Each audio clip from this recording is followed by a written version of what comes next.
Okay, hi everyone, welcome back to my channel. It's meant to be clear all night long, so I'm heading to the Malvern Hills to try and photograph the Milky Way. So a bit of a road trip tonight, so join me on an adventure to try and get a Milky Way image.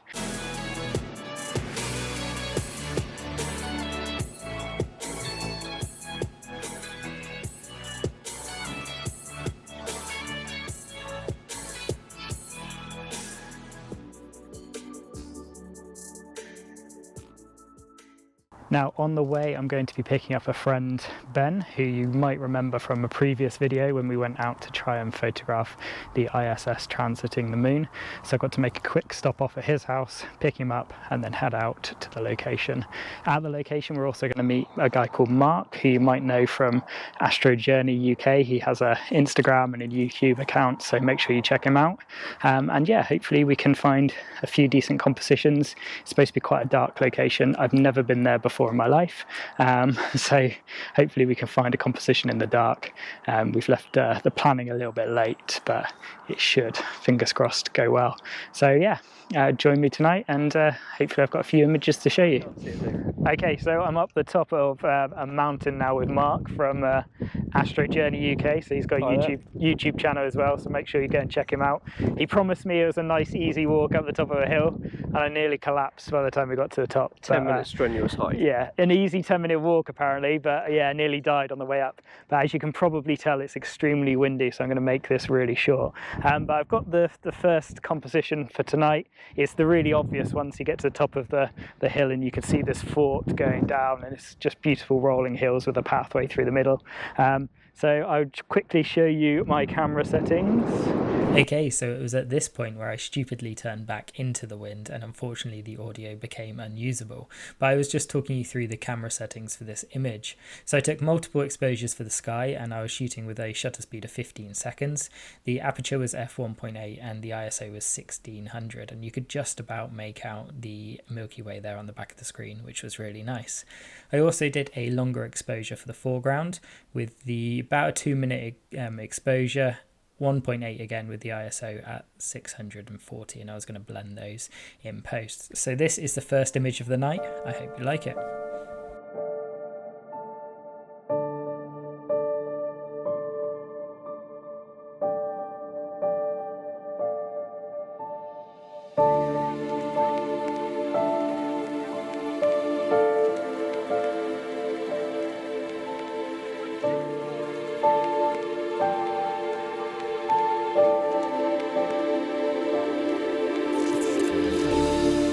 Okay, so I made my way down the hill a little bit with a hope that the wind would be a little bit more bearable, but as you can see from my t-shirt, that definitely did not happen. It was at this stage as well that I really regretted forgetting my jacket. But anyway, here I was just quickly showing you through the composition and the image. So going down the hill meant that you got rid of the path, so you couldn't see the path in the image and it was more just the rolling hills, and I thought that made quite an interesting foreground. For the camera settings, I took pretty much the same from the top, so multiple images for the sky, 15-second exposure. I bumped the ISO a little bit to 2000 just because it was slightly darker, and you could see the Milky Way there alongside Jupiter on the back of the frame. The foreground image was again about 2.5 minutes with a lower ISO of 640. So that was the second shot of the night.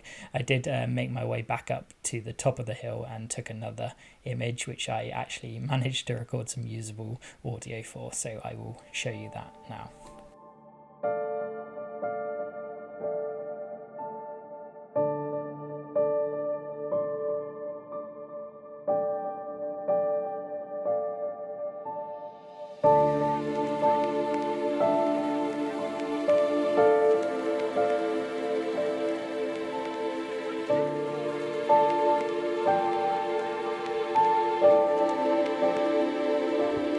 Okay, so I'm hunkered down on the path to show you my final image of the night.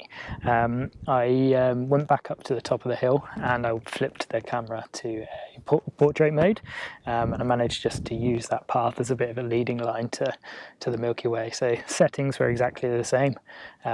It was 15 seconds, 1.8, ISO 2000. You can just about make out the Milky Way on the back of the screen here. and then this was the foreground image. 5 seconds. Oh, gone too far. This was the foreground image there. So just using the path just to lead you to the Milky Way. So.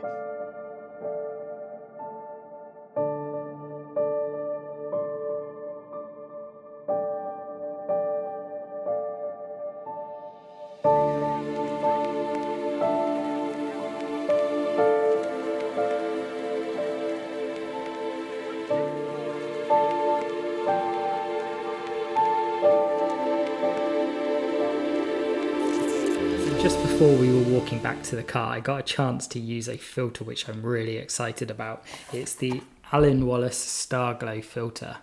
Now, I've wanted to use this and I wanted to get hold of one of these for quite some time, but they were out of stock for ages. But I have managed to get hold of one now, and I think they are back in stock if anyone's interested. But the idea of the filter is to make those really bright stars pop and glow, and then diminish some of the lesser stars. So it really brings a focus to the constellations.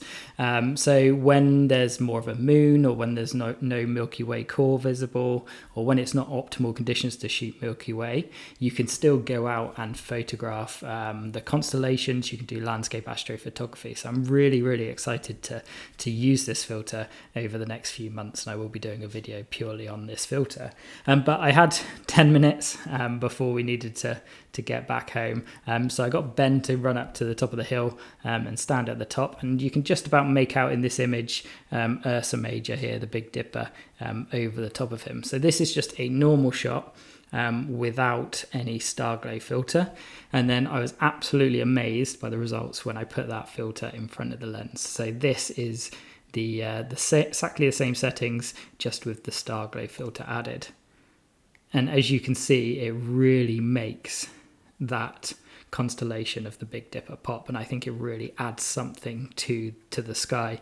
Now you'll also see that the foreground's a bit blurry, so what I did in post-processing is just combine the two. So I took the foreground from the first image, the sky from the second image, and I'm really happy with this final image. So just a really quick shot before heading back down to the car and going home. Like I said, I'm really excited to use this. I'm going to head out to the lakes just up the road from me and try and get some more constellation shots over the next few months.